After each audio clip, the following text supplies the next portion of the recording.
समय बदल सकता है कहानी। तुम सोचते क्यों नहीं हो अगर सभी लोग इस बारे में बात करेंगे तो तुम्हें भी अच्छा नहीं लगेगा। तुम्हें ऐसा नहीं करना चाहिए। तुम्हारे पिताजी भी इस बात को लेकर बहुत परेशान होते हैं। तुम्हें यह बात खुद ही सोचनी चाहिए। कोई और अगर इस बारे में कहता है तो अच्छा नहीं लगता है। कल तुम्हारी शादी भी होगी, उस वक्त की बात तुम्हें सोचनी चाहिए। इस बात का क्या प्रभाव पड़ता है ये सब पिताजी देख रहे थे, मगर जैसा कि वह जानते हैं कि कुछ भी नहीं हो रहा था, उन्हें पता था कि कुछ नहीं होगा।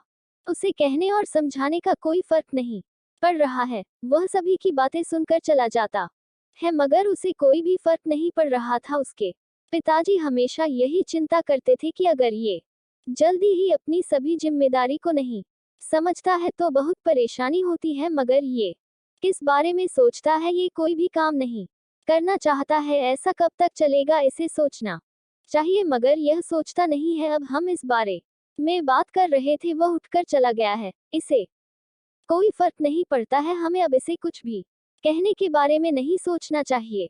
इसमें माँ भी कुछ नहीं कह पा रही थी क्योंकि वह मानने को तैयार नहीं था। जो भी सुनने को तैयार नहीं है वह कैसे समझेगा। कुछ समझ नहीं आता है वह अपने पिताजी के सतह खेत में काम क्यों नहीं करता है। वह कब तक अपने जीवन को ऐसे ही बर्बाद करता रहेगा। मुझे आज उससे इस बार में और बात करनी होगी। माँ कहती है कि हमें थोड़ा इंतजार करना होगा, शायद वह खुद ही समझ जाए। मगर पिताजी ने कहा कि मुझे लगता नहीं है, अगर तुम कहती हो तो हम कुछ समय इंतजार कर सकते हैं। पिताजी खेत पर चले जाते हैं, मगर उनकी नजर अपने बेटे पर जाती है। वह एक जगह पर खड़ा था।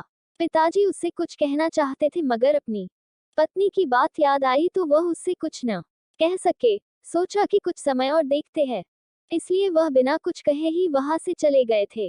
वह अपना काम कर रहे थे। जब शाम हुई तो वह काम करके घर की ओर चल दिए थे। जब वह घर आए तो लड़का आराम कर रहा था। उसे देखकर बहुत गुस्सा भी आ रहा था, मगर पिताजी चुप थे।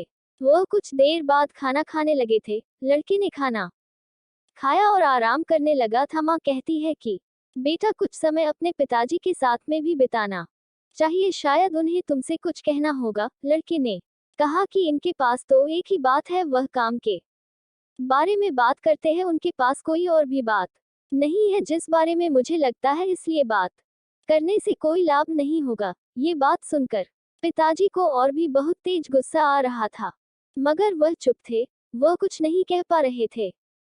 थोड़े समय बाद ही वह सोने चला गया था। पति और पत्नी इस बारे में बात कर रहे थे कि यह पता नहीं कब अपनी जिम्मेदारी को समझेगा, पता नहीं कब इसे अपने काम की चिंता होगी। जब सुबह हुई तो एक आदमी उनके घर आया था। वह कहने लगा कि एक रिश्ता आया है, अगर तुम अपने लड़के की शादी करना चाहते हो तो मैं बात कर सकता हूँ। मेरे एक जानने वाले हैं, वह आपके लड़के की बात करना चाहते हैं। अगर तुम इस बात के लिए राजी हो तो आगे बात करते हैं। मुझे लगता है कि तुम अपनी जगह पर ठीक हो, मगर मेरा लड़का तो कुछ भी नहीं करता है। अगर उसे काम के बारे में कहते हैं तो वह दूसरी ओर देखने लगता है। मैं इस तरह कैसे हाँ कह सकता हूँ। जब वह कोई काम नहीं करता है तो मुझे भी लगता है कि यह अच्छी बात नहीं है। अगर मैं उसकी शादी कर देता हूँ तो पता नहीं वह फिर भी कुछ करेगा या नहीं। मेरी तो कुछ भी समझ नहीं आता है। वह आदमी कहता है कि आप चिंता न करें, सब ठीक हो जाएगा। जिनकी मैं बात कर रहा था वह आपके यहाँ पर रिश्ता करना चाहते हैं। लड़का काम पर चला जाता है। ये देखकर पिताजी बहुत खुश हो जाते हैं, जो पहले कभी भी नहीं हुआ था। आज वह बहुत जल्दी ही हो गया था। माँ कहती है कि यह सब तो हमारी बहू से के कारण ही हुआ है, जिसके बाद हमारी जिंदगी ही बदला गई थी। अब वह लड़का हर रोज काम करता है और उनका घर भी अब बहुत अच्छा हो गया था। समय बदल सकता है।